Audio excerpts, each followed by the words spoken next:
Bonjour tout le monde, petite vidéo aujourd'hui sur les angoisses. Alors, vous avez une vidéo de Douyin qui est en lien avec le diaphragme. Vous en avez d'autres, le diaphragme est inclus dans pas mal de Douyin. Le diaphragme, voilà, qui est un muscle respiratoire. Et ce muscle respiratoire, en fait, il est en lien aussi avec les angoisses, entre autres. J'avais envie de parler des angoisses, d'abord parce que c'était une question dans un des commentaires de YouTube. Et les angoisses, c'est des choses que l'on va pouvoir retrouver là, en ce moment, dans cette période de novembre-décembre, tout simplement par rapport aux personnes qui ne se sont pas libérées de certaines choses à l'automne, alors que j'avais bien exprimé dans les vidéos passées qu'en automne, on doit élaguer. Voilà.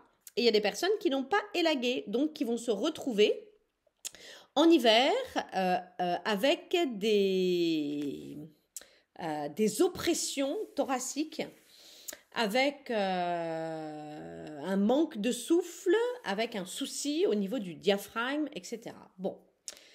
Ce qui est intéressant de comprendre, c'est que oui, en effet, un petit protocole de diaphragme peut faire beaucoup de bien quand il y a des angoisses. Mais ça ne va pas suffire, que les choses soient bien claires là-dessus. C'est-à-dire que le travail au niveau du corps, il faut comprendre que c'est nous qui créons en fait nos déséquilibres, nos maladies. C'est pas, ça nous arrive pas dessus parce qu'on n'a pas de chance, hein, faut pas croire ça. Donc nous créons justement ces maladies, ces déséquilibres. Et ce qui est important, c'est d'arriver à comprendre pourquoi est-ce que mon corps réagit de telle manière. C'est-à-dire que le corps, il est là pour nous envoyer des messages, il est là pour nous faire comprendre qu'il y a quelque chose qui ne va pas, qu'il y a quelque chose qui n'est pas fluide. Parce que vous voyez, les angoisses liées au diaphragme, le diaphragme qui est un muscle respiratoire, normalement la respiration, elle doit être fluide. On doit, avec la respiration, on doit se sentir inspiré. Vous voyez, avec l'inspiration, on doit se sentir inspiré. Et avec l'expiration, on doit se sentir relâché et détendu. D'accord ? Ça, c'est vraiment une notion qui est importante, la différence entre l'inspiration et l'expiration. C'est-à-dire à l'inspiration, on ramène de l'oxygène à l'intérieur, ça nous redonne de l'énergie, on doit se sentir inspiré de quelque chose. Et l'expiration, on doit tout relâcher, relâcher le corps pour pouvoir encore mieux inspirer par la suite. Et pas par la Suisse. Inspirer par la Suisse, mais quelle idée! Non, par la suite. Voilà. Donc, ce qui est important là, c'est de comprendre que votre comportement, la manière dont vous voyez les choses dans votre quotidien, va induire un déséquilibre peut-être au niveau de ce diaphragme, au niveau de cette manière dont vous vous sentez inspiré. J'ai quand même envie de parler de cette cage thoracique, de cette respiration liée à la vie intra-utérine. En médecine chinoise, le poumon, donc la respiration, est lié au rapport à la mère. C'est relié à toute cette vie intra-utérine, à tout ce cadre de vie que l'on retrouve après en tant qu'adulte, c'est-à-dire que le poumon est aussi en lien avec notre cadre de vie. Quelqu'un qui a des angoisses, ça peut très bien venir aussi de ce que la personne a vécu quand elle était dans le ventre de sa maman. Voilà. On n'est pas là pour accuser les mères, bien évidemment, mais ça peut être intéressant de comprendre que voilà, il y a des choses sur lesquelles vous avez du mal à mettre des mots, vous ne savez pas pourquoi, mais ça peut être aussi en lien avec des émotions qui sont en lien avec votre maman pendant la grossesse. Voilà. Donc ça, c'est intéressant aussi quand même de prendre conscience de cette notion d'angoisse, voilà, qui peut être là, liée à cette vie intra-utérine. Après, cette respiration, comme je disais, il faut qu'elle soit fluide. Donc, ça veut dire que il faut pouvoir se sentir libéré. Quand vous êtes angoissé, vous pouvez vous sentir oppressé, serré, la cage thoracique serrée comme dans un étau. Qu'est-ce qui fait que vous vous sentez étouffé? Qu'est-ce qui fait que vous vous sentez comprimé, compressé? Qu'est-ce qui se passe dans votre environnement extérieur pour que vous sentiez ces angoisses? Ça aussi, c'est intéressant de l'observer. Vous voyez, il y a pas mal de points qu'il faut observer. Et ça en fait partie. C'est-à-dire que si vous rentrez dans un lieu et que vous vous sentez oppressé, que c'est angoissant, ok, qu'est-ce qui se passe dans ce lieu? Donc après, si c'est chez vous, ben c'est la poisse. Surtout qu'à l'automne, donc dans la saison d'automne qui vient de se terminer, eh bien, il fallait nettoyer, élaguer l'intérieur pour se sentir bien dans son cocooning en hiver, donc chez soi en hiver. Et donc, peut-être que les angoisses viennent d'un environnement extérieur qui ne vous convient pas. L'environnement extérieur, ça peut être, c'est le cadre de vie, ça peut être votre foyer, là où vous vivez, les personnes que vous fréquentez, ça peut être lié au travail, etc. Et les personnes avec lesquelles vous travaillez. Donc, c'est intéressant quand on est angoissé, de voir un petit peu ce qui se passe là autour. Et puis, les angoisses, elles peuvent être aussi liées avec, bien évidemment, l'inquiétude, les peurs, les doutes, l'incertitude. Quand on ne sait pas comment les choses vont se dérouler. Bah ouais, mais non, on ne sait pas. On ne sait pas forcément, parce que c'est vraiment une espèce de prise de conscience aussi que on ne peut pas tout gérer. On ne peut pas tout contrôler. Il y a ça aussi derrière l'angoisse. C'est-à-dire, est-ce que véritablement, on essaye de tout gérer, on essaye de tout contrôler, on veut que les choses fonctionnent comme nous, on a envie que ça fonctionne? Eh bien non, parce que on est obligé d'accepter cette incertitude, c'est-à-dire cette notion aussi d'impermanence, cette notion qu'il y a des choses qui démarrent, on ne sait pas où ça va, et il faut pouvoir accepter les choses telles qu'elles sont ou telles qu'elles arrivent. Ça ne veut pas dire qu'il ne faut rien faire de sa vie, mais il faut attendre que les choses arrivent à nous. Mais il y a une notion d'incertitude qui peut être traitée, on va dire. Je ne sais pas si c'est le terme, mais voilà. Cette incertitude, elle peut être traitée par une autre manière de voir les choses. C'est-à-dire ne pas être comment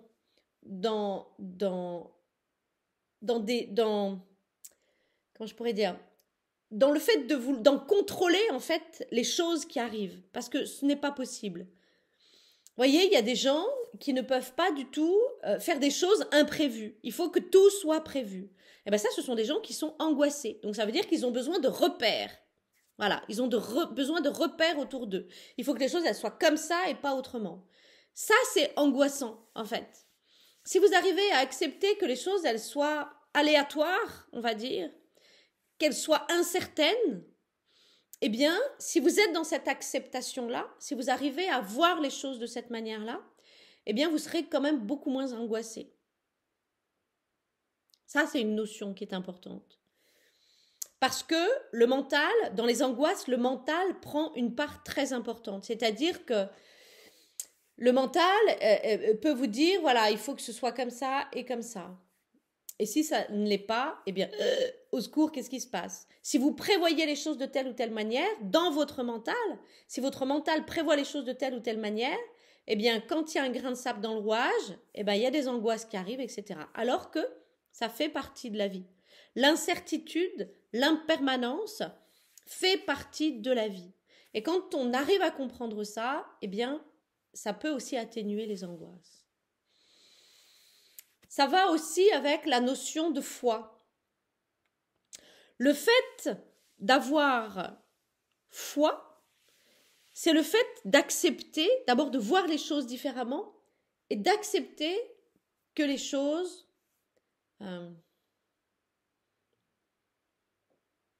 arrivent comme elles doivent arriver. C'est ça, avoir foi. Il y a un truc qui arrive, on n'est pas d'accord, ok, ça doit vouloir dire quelque chose derrière. Donc cette confiance, en fait, elle permet aussi de limiter en tout cas les angoisses. La communication permet aussi de limiter les angoisses. C'est-à-dire que si vous gardez tout à l'intérieur, vous fermez à triple tour. Si vous avez des émotions à l'intérieur, des sentiments à l'intérieur et que vous fermez tout à triple tour, il est clair que ça peut générer des angoisses. Si vous exprimez les choses telles que vous les sentez, telles que vous les voyez, telles que vous les ressentez, eh bien, ça peut déjà vous permettre de libérer certaines choses, de libérer certaines angoisses. Voilà. Le fait de les exprimer, le fait de les nommer. Voilà. Ça aussi, c'est important. La communication est importante.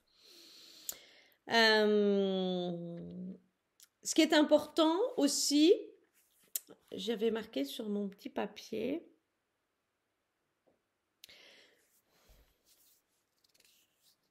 Comment je peux exprimer ça? Parce que j'ai mis 2 mots.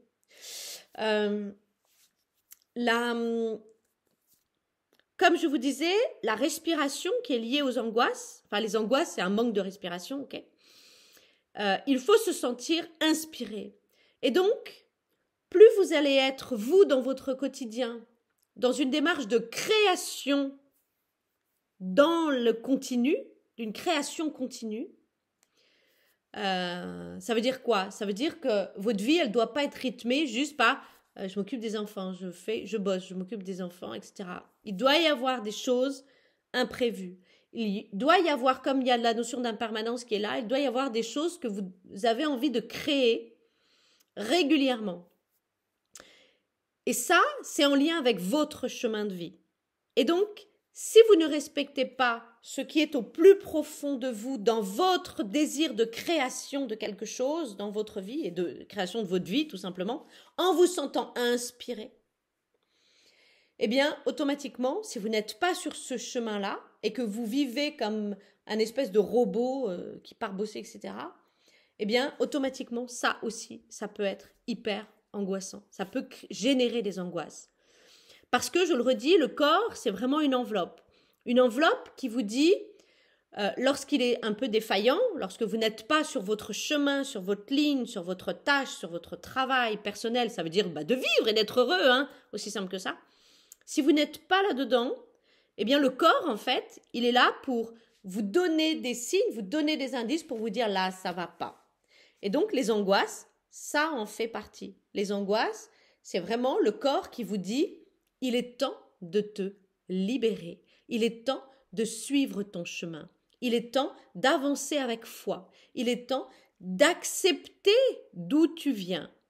Il est temps d'accepter ton pouvoir de création. C'est-à-dire, la création, vous faites un projet, c'est de la création. Vous décidez d'avoir un enfant, c'est de la création. Tout ça, c'est de la création.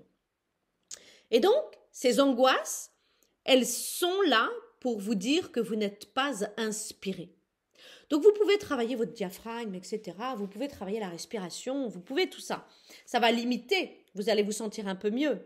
Mais le plus important, ça va être d'être vous-même dans votre profondeur. De ne pas vous dire « Ah j'aimerais faire ça, mais non, j'ai jamais osé, etc. » Osez. Osez, on est là en hiver dans cette période d'innovation. Osez mettre en place les choses qui sont là depuis longtemps. Osez vivre de l'intérieur. Osez vous ancrer. Vous ancrer, c'est être vous profondément. Osez communiquer. Osez parler de vos angoisses. Osez parler de vos émotions, de vos sentiments. Il faut nommer les choses pour pouvoir les libérer. Quand on nomme les choses, quand on parle de ces angoisses, eh bien, ça permet aussi de les libérer. Alors, parler de ces angoisses. Je ne suis pas en train de vous dire d'aller voir un psy. Ah, alors, c'est pas que je suis contre les psys, hein, c'est pas ça du tout. Hein, il y a de très très bons psys. Mais, ce qui est important, c'est que, et je l'ai dit là le week-end dernier avec un ami qui est venu à la maison, qui voit un psy déjà depuis un certain temps. Et je lui dis, c'est simple. Quand tu tombes dans une fosse à purin, tu te poses quoi comme question? Comment j'ai fait pour tomber dans la fosse à purin? Ça, c'est les rendez-vous chez les psys tous les 4 matins. Première possibilité. Deuxième possibilité, c'est, ok, comment je fais pour sortir de la fosse à purin? Vous voyez ce que je veux dire? Eh bien, pour les angoisses, pour toutes les émotions, en fait, c'est ça qui est important. C'est pas de se dire comment j'ai fait, c'est ok, là maintenant il faut que je me sorte de ce truc-là. Donc quand je vous dis il faut communiquer, vous pouvez aller voir un psy, mais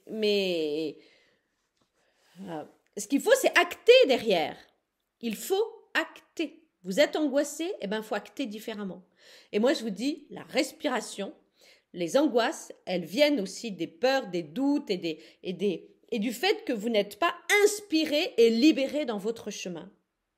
Donc, élaguez tout ce que vous ne voulez plus. Alors, normalement, c'est à l'automne, donc vous pouvez quand même le faire maintenant, mais c'est bien plus efficace en automne. Et puis, vivez, nom de Zeus, vivez. C'est ça qui est important, il faut vivre. Vivre.